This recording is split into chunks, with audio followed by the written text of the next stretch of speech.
ਵਾਹਿਗੁਰੂ ਜੀ ਕਾ ਖਾਲਸਾ ਵਾਹਿਗੁਰੂ ਜੀ ਕੀ ਫਤਿਹ। ਸਾਧ ਸੰਗਤ ਜੀ, ਅੱਜ ਜੋ ਸ਼ਬਦ ਅਸੀਂ ਤੁਹਾਡੇ ਨਾਲ ਸ਼ੇਅਰ ਕਰਨ ਜਾ ਰਹੇ ਹਾਂ ਉਹ ਭਾਈ ਗੁਰਦਾਸ ਜੀ ਦੀ ਵਾਰਾਂ ਵਿੱਚੋਂ ਹੈ। ਵਾਰ ਨੰਬਰ 27, ਪੌੜੀ ਨੰਬਰ 15। ਦਾਤਾ ਉਹ ਨਾ ਮੰਗੀਏ ਫਿਰ ਮੰਗਣ ਜਾਈਏ। ਇਹ ਸ਼ਬਦ ਦੀ ਟਿਊਨਿੰਗ ਭਾਈ ਜਗਜੀਤ ਸਿੰਘ ਜੀ ਬਬੀਹਾ ਉਹਨਾਂ ਦੀ ਹੈ। ਮੇਲ ਸਕੇਲ ਤੇ ਅਸੀਂ ਸ਼ੇਅਰ ਕਰਨ ਜਾ ਰਹੇ ਹਾਂ ਜੀ। ਫੁੱਲ ਸ਼ਬਦ ਦਾ ਲਿੰਕ ਆਪ ਜੀ ਨੂੰ ਡਿਸਕ੍ਰਿਪਸ਼ਨ ਬਾਕਸ ਐਂਡ ਕਮੈਂਟਸ ਵਿੱਚ ਮਿਲ ਜਾਏਗਾ। ਆਓ ਜੀ ਅਸੀਂ ਸ਼ਬਦ ਸ਼ੁਰੂ ਕਰੀਏ।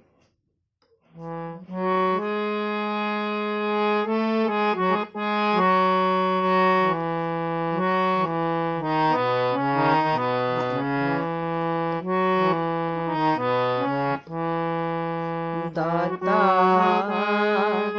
ਉਹ ਨਾ ਮੰਗੀਏ, ਦਾਤਾ ਉਹ ਨਾ ਮੰਗੀਏ, ਫਿਰ ਮੰਗਣ ਜਾਈਏ, ਫਿਰ ਮੰਗਣ ਜਾਈਏ। आओ जी स्लो करके देखिए। दाता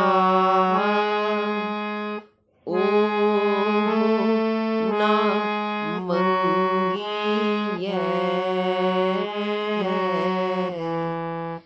दाता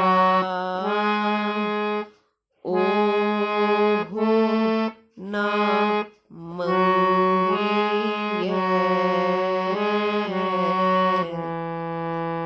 फिर मंगण जाइए, फिर मंगण जाइए। इस शब्द की स्थाई दी ट्यूनिंग है। ਹੁਣ ਅਸੀਂ ਅੰਤਰੇ ਦੀ ट्यूनिंग देखिए जी।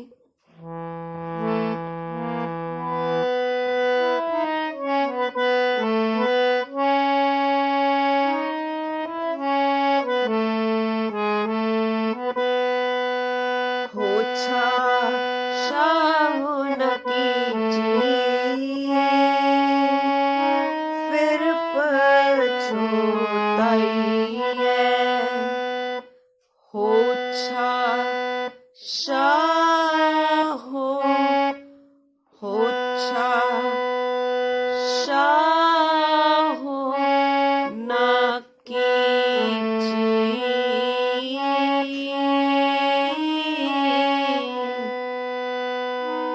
फिर पछताइए, फिर पछताइए। सेकंड लाइन सेम ट्यूनिंग, फिर वापसी दी ट्यूनिंग तुसी इस तरह लेनी है। फिर पछताइए,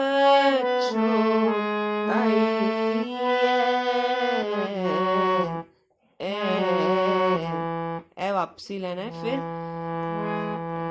फिर पछताइए, फिर पछताइए, फिर पछताइए, फिर पछताइए। दाता ओ न मंगिए, फिर मंगण जाइए, फिर मंगण जाइए। इसी तरह सारे अंतरा की ट्यूनिंग है। दो दो लाइन करके अंतरे गाने। ਅਸੀਂ ਹੁਣ एक अंतरा और गा के देखने हैं जी।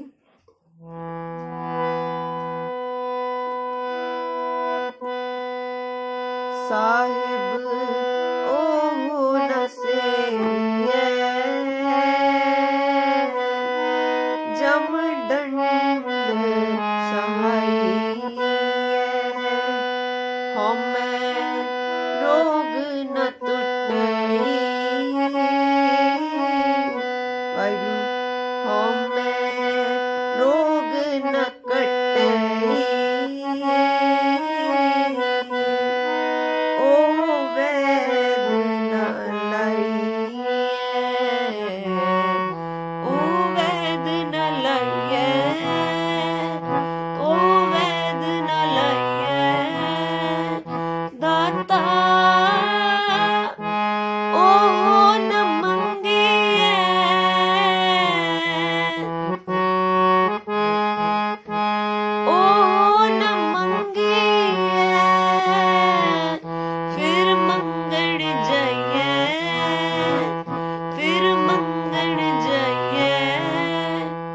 ਵਾਹਿਗੁਰੂ ਜੀ ਕਾ ਖਾਲਸਾ ਵਾਹਿਗੁਰੂ ਜੀ ਕੀ ਫਤਿਹ।